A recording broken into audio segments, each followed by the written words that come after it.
The clock had just hit 9:30 when Sarah, Katie, and Tyra came in through the front door. They were drenched by the nighttime rain and it was dark. Tyra went to turn the lights on. A large thump followed by a groan from Tyra, then laughter from Sarah and Katie. Why are you laughing? That really hurt.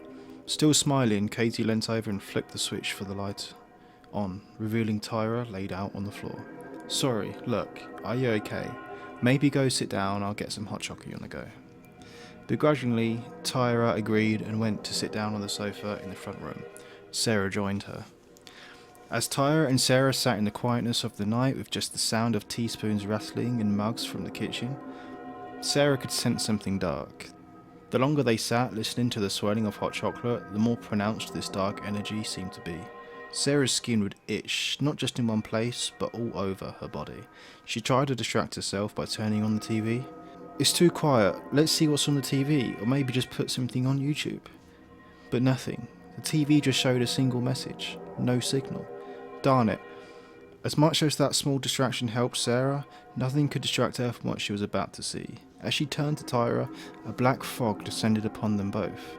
Tyra, looking directly down, slowly began to turn her head upwards, revealing an ominous, creepy smile, stretching from ear to ear. Sarah looked away and told herself that she must just be hallucinating or something. At that moment, Katie entered the room. Why is it so dark in here? Smiling, Katie flicked the switch on. Ah, that's better. Both Tyra and Sarah thanked Katie for bringing them drinks. Noticeably shaken, Sarah brings up conversations with Katie to again try to distract herself. Katie sees Sarah is upset but tries to reciprocate the conversation, although Katie starts to notice the lack of involvement from Tyra. Are you guys okay? Like, have you had an argument while I was gone? Oh no, it's not the box in the hallway, is it? Look, Tyra, I'm sorry. No, we're sorry for laughing at you. Look, are you okay? How's your foot? Sarah stared at Tyra, then at Katie. No, I'm fine. I think I'm just tired. Satisfied with Tyra's answer, Katie laughed off her doubts and concerns over her friends. Well, it has been a long day, and I'm tired too. The three spoke for the next 2 hours.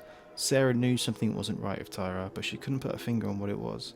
Tyra spent the night with her face in her lap, only making one word or maybe 2 or 3 word contributions to the conversation.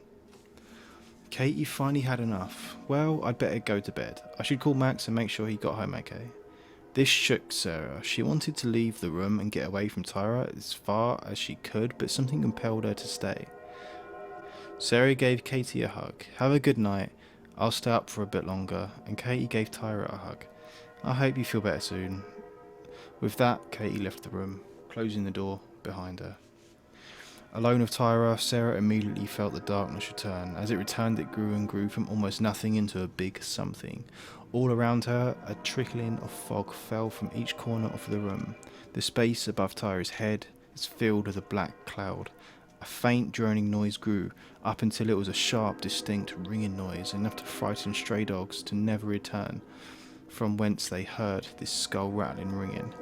Sarah's body filled with inertia, and so just lied there doing nothing, all whilst her mind screamed to leave and urged her body to flee. Nothing. Sarah just sat there as the noises grew and the darkness faded her world into black. Nobody ever saw Sarah or Tyra again. Rumours spread that they dropped out of their studies and moved home.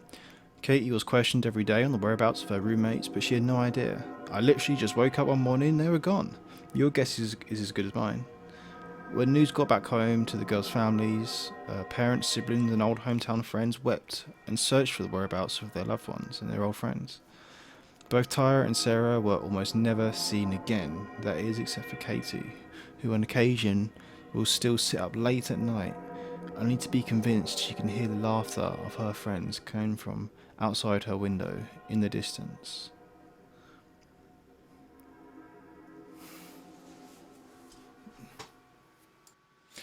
Hey, thanks for listening. I hope you enjoyed this. This is like the first attempt at making these sort of like creative writing video things. If you enjoyed it and want to support what I'm doing, then subscribe, leave a like and a comment and stuff like that. And yeah, lets me know that it's worth continuing to try and do this type of thing. So thanks a lot. Cheers. Bye bye.